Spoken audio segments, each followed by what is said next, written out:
Hello, and welcome to AI or Not, the podcast where business leaders from around the globe share wisdom and insights that are needed now to address issues and guide success in your artificial intelligence and your digital transformation journey. I am Pamela Isom. I'm so excited to be here today. I want to thank you all for having us. And we have two people that we are going to be speaking with. We have Hal, and you might have to help me pronounce the last name, but I think it's Daumé. Daumé. It's all good. And then we have Amy Cyphert. So thank you both for joining me today. We are live, so thank you so much for being here. The way that we're going to start this out is I would like you to answer a few questions that I have, but we will use a conversational approach. For the listeners, this is live. The theme is AI at work, building and evaluating trust. And I am at the Institute, working with the Institute of Trustworthy AI in Law and Society, and we are at a conference here in DC. So let's get going. Hal, let's start with you. Tell me more about yourself, your career, and your Trails journey. Sure. So first, thanks for having us. Thanks for coming down here to GW to meet with us. And yes, I'm excited to talk about this. I'm scared by it being live and you can't edit out silly things that I say. Hopefully there won't be too many. Yeah, so I'm Hal. I'm a professor of computer science at University of Maryland. I've been there since 2010. And, when I started doing research, I was, I guess what I would call, sort of like very strongly a technical AI person. Like almost all of my work was about building new technology and pushing it forward. And, I lived in this research area called natural language processing, which actually I couldn't even find when I was an undergrad because no one had ever heard of it until one of my friends told me, hey, there's folks who do like language and computer stuff. And I was like, wow, that sounds amazing. I want to do that. And, now we're in this world where like I sit down on the plane to get here and, the person sitting next to me wants to talk about natural language processing, which is like wild to me. And I think that, this reflects like this broader trend of the role that AI technology is increasingly playing, right? And I think people think of it now because of things like, ChatGPT and all these chatbots, but it's been with us for a while, right? Like I think prior to chatbots, it was recommender systems was the main way that people interacted with AI technology. Maybe just it didn't quite have the same buzz. And so, I think the societal shift toward AI being less of a purely academic affair into something that, really is impacting people's lives on like a daily or hourly basis, like also sort of reflected my own shift in interest to thinking, yes, continuing to think about the technology side and how do we push AI technology development, but also like, what does that mean for the people who are using the systems and what does that mean for society in general? And so I think that the second sort of like the shift toward this more like human and social direction is, I think what Trails is sort of reflective of from my perspective. And so how do you see the Trails activities meeting your goals and objectives? Yeah, so I'm essentially an engineer, right? Like I live in a computer science department, but I basically build technology. That is what I do. And, as someone who builds technology, there's just a lot that I don't know, right? I am not a sociologist. I am not a governance expert. I am not a lawyer. I am not like any number of things except for engineer, right? And I can't be, right? Like I'm not going to go get like 5 more PhDs so that I can do all of these things myself. Like that doesn't make sense. There are like people who are way better at them than I am.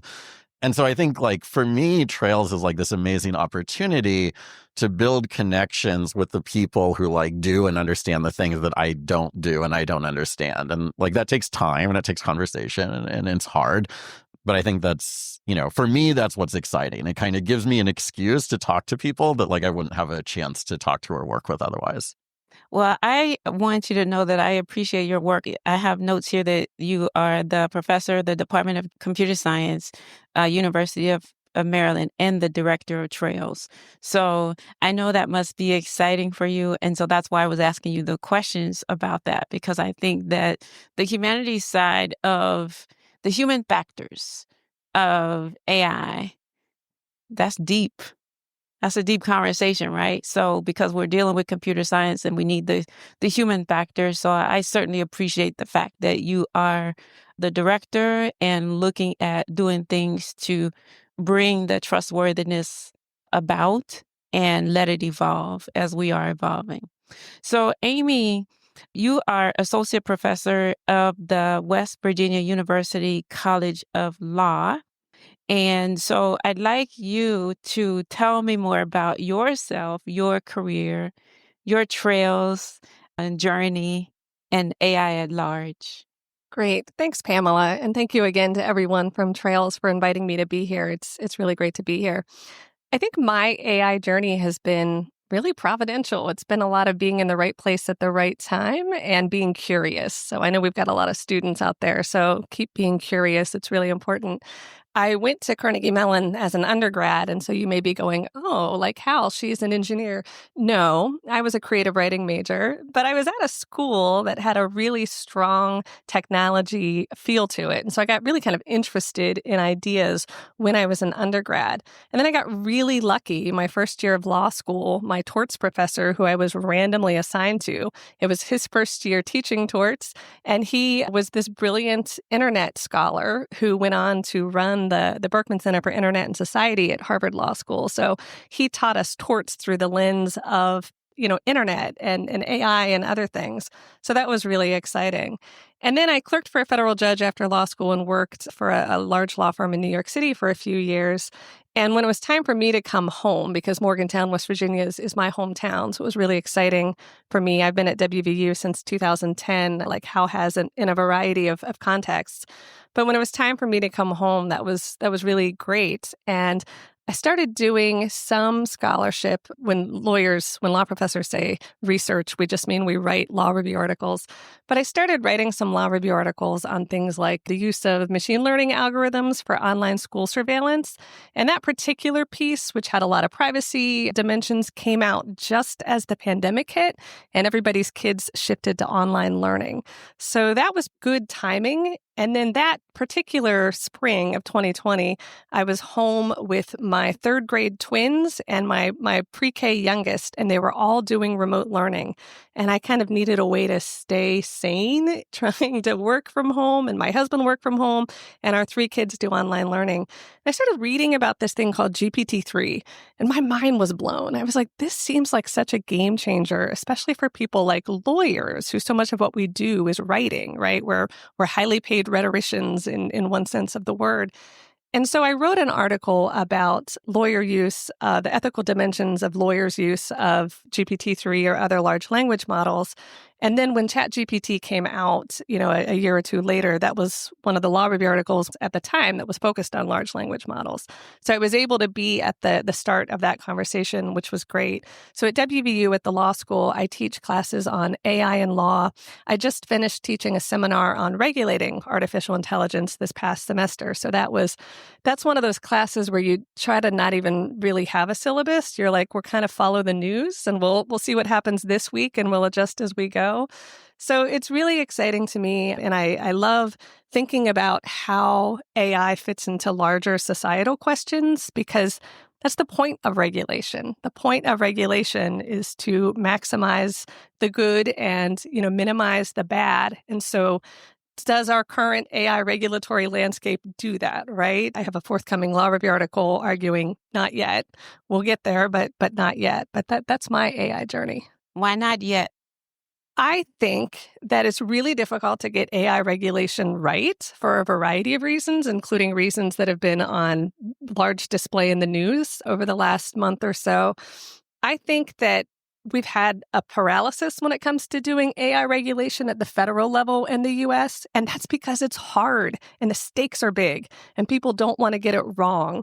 And they don't want to be somebody who ties risk levels to compute and then is mocked by all of the, folks who are like, that's not the right way to do risk, or that's just a moving target.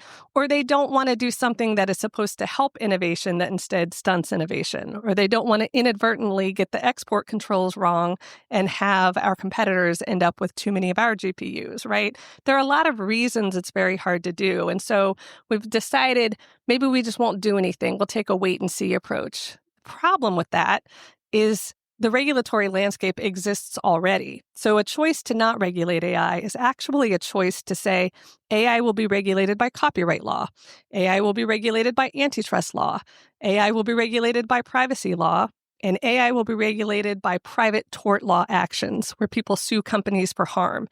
And in my article, I talk about how I think there are deficiencies to each of those.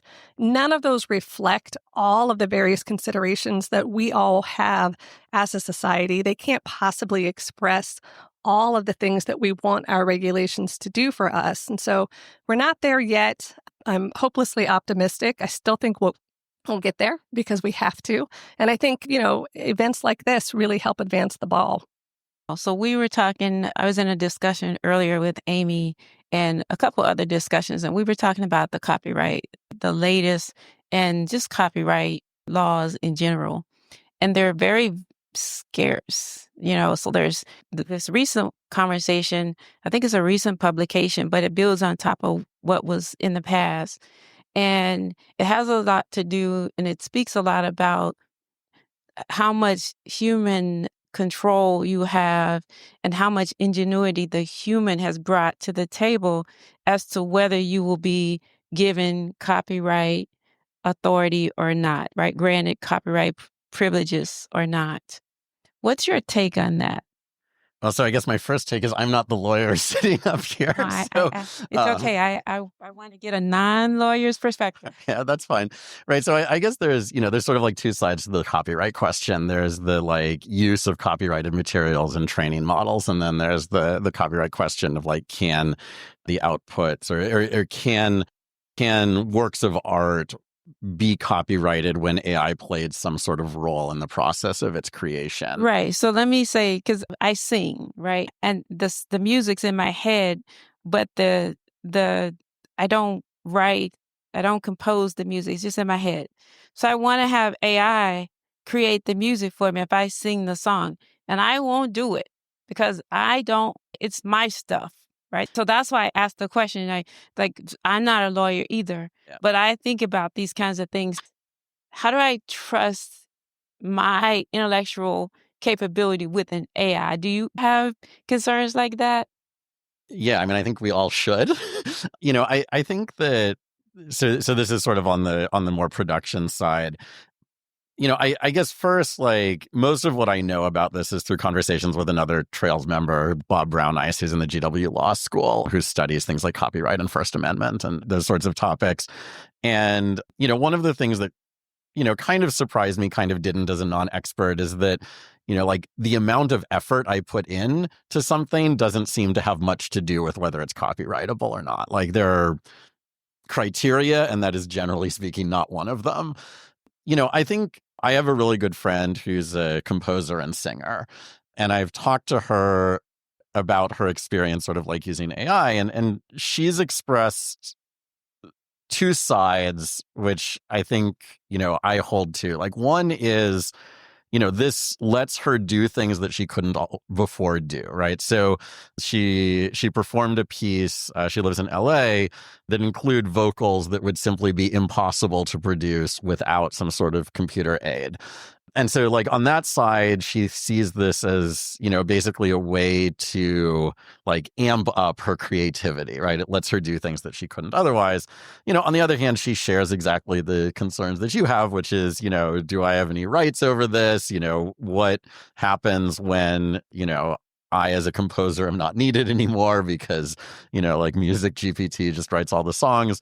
And I think this goes back to the regulation question that Amy was bringing up, right? It's like, I think, we want to maximize the good and minimize the bad, right? And so, like, I think, my friend who's the composer did a pretty good job of saying what the good is and what the bad is. And, and then we go talk to Amy and she tells us what we do about it.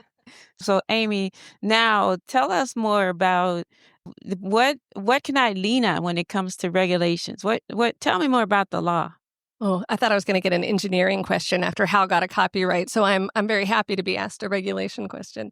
And I just want to go back for 1 minute. I think the fact that both of you felt the need to caveat, but I'm not a lawyer, is why copyright law is not the right way to regulate AI entirely, right? Because AI doesn't just impact lawyers and IP lawyers. And so, listen, I love copyright law. Copyright law has a very important role to play. I'm not saying abolish the Copyright Act. That can't be the basket we put all of our eggs in. It's just not a large enough vehicle for all of our societal concerns, hopes, dreams, etc.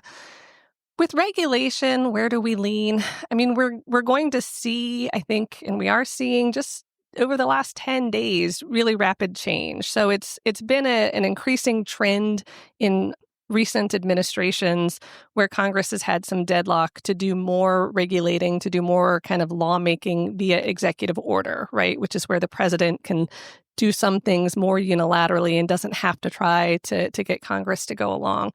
But we're seeing both the pros and cons of that way of regulating, right? So the Biden administration had a pretty comprehensive executive order on AI that was entered, I think, in October of 2023. And one of the very first things that the new Trump administration did was to remove that executive order, right? To rescind it. Although it's a little unclear exactly what the impact of the rescission was there, and there may still be parts of it that are around. I don't want to offer anybody any unsolicited legal advice on that. So I think trying to do things via executive order is going to be hard. The real hard reality that is hard and a reality is that this is going to require global cooperation. Okay, AI is a global issue, and it's going to require global cooperation. AI does not respect borders. It's not going to stop. I mean, I think the DeepSeek story that the president was referring to earlier is in some ways an example of how export controls are not going to work in AI like it might work in other fields that are regulatory targets. Though the founders of Anthropic has a great essay up right now that was just out this week on why he thinks DeepSeek is a story of how export controls do work and maybe are a good thing to keep thinking about. So in terms of what you can lean on, I think you have to lean on speaking up and telling your elected officials that you care about these issues and you would like them to take action on it and you would like to think about what it means in your community. I would start hyperlocal. Your universities have AI policies and you should be part of making sure that those reflect the university values. Your companies, no doubt, have AI governance documents, and you want to be a part of creating those and helping make sure they're good.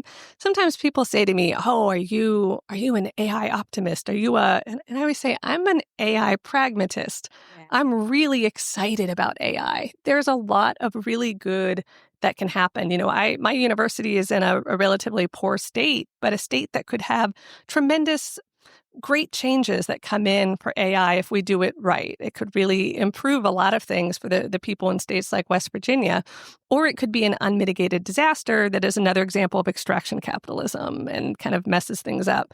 But I want us to get it right because there's tremendous upside. And I think we have to work together across universities, across disciplines, and ultimately across nations if we want to see that. And I want to just be clear, I'm aware of how unrealistic it is to say we need global cooperation at a time when large, multinational treaties and organizations are under attack and people seem to be turning away from them.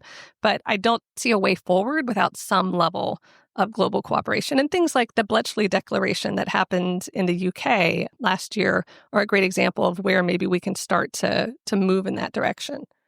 Well, that's good. I appreciate your comments there. And I know we're going to run out of time here. I was thinking about the DeepSeek situation. So the thing that I will add to that is I was in a conversation with someone recently, and I was expressing to them that we really need to, speaking of trustworthy AI in law and society, on the society perspective, we really want to think about counting up the total cost. So yeah, it's cheaper. And supposedly it is more energy efficient. I'm not so sure. But what about our data?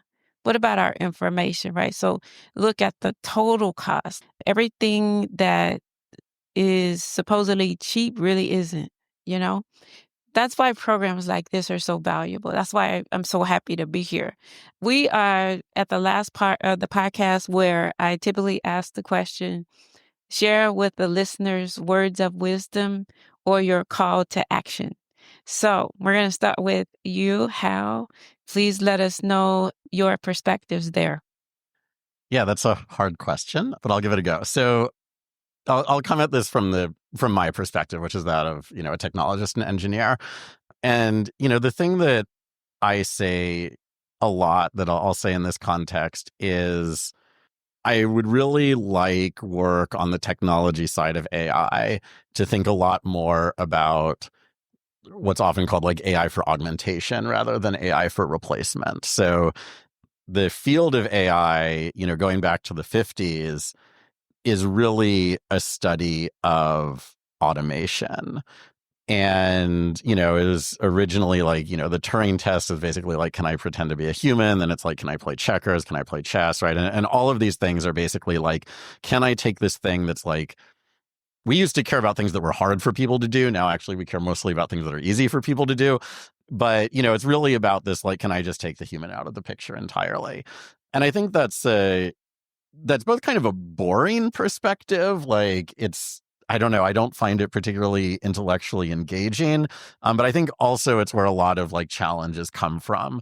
So, you see things like, oh, with this technology, I get improvements in like employee efficiency by 20%, right? And it's like, okay, that's great if I own a company and I'm trying to like maximize my profits or whatever.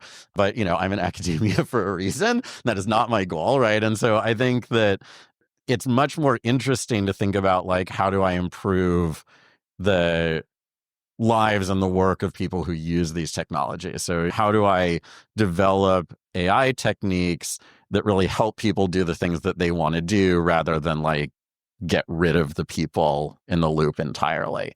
And I think intellectually, that's actually a much harder question. And among other reasons, one of the reasons is because we generally have data for replacing people, right? Like I just track what you do and then I train a system to replicate it. But if I want to build a system that like helps you do whatever it is that you're doing, I can't just like look at your output and try to repeat that. I have to like actually understand like, okay, what is your workflow? Like, how are you using different pieces of technology and so on? So, I think what I would encourage students who are, maybe on the more technical side of things to think about is, how do we build technology that helps people do what they want to do rather than doing it for them?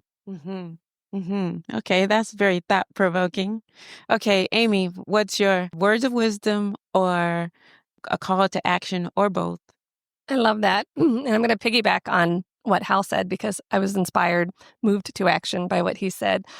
Most folks in this room, you just got great advice for folks who are more on the technical side. And I would imagine that's a lot of people in this room, but maybe, Pamela, some of your listeners are not. So my call to action is to folks who are intimidated by AI because they don't understand it and it seems very opaque and very confusing. And I'm not going to suggest that it's not, but I am going to say, educate yourself. Try to learn more. You do not have to understand every part of AI in order to have an informed opinion and to have a seat at the table where you're advocating for the way AI is used in your workplace or your community or your state. And so my call to action would be to folks who maybe feel like I'm intimidated by this and I don't understand it. Maybe check out your local university, ask if they have, an online lecture you could watch or if you could attend a lecture or something. You'd be surprised how often if you ask a professor if you can sit in on a class that they are thrilled because that's very exciting for us. And you'd be surprised how many people will respond to your emails or will recommend reading to you or something like that. So I think if you are listening to this podcast and you're thinking, that's great, but I don't understand this, go ahead and make yourself a reading list, watch some lectures, and get to a place where you feel a little more confident saying, okay, I still couldn't actually replicate that, but I know what they're talking about and I have an informed opinion now, because I don't think anyone can afford to sit this one out. I think it's really important. It's going to require all of our voices if it's going to reflect the future we want it to reflect. Okay. Well, I want to thank you for joining me on the podcast today. And thanks to the live audience for being here. And you're listening to AI or Not, the podcast. Thank you very much. Thank you, Pamela. Thank you.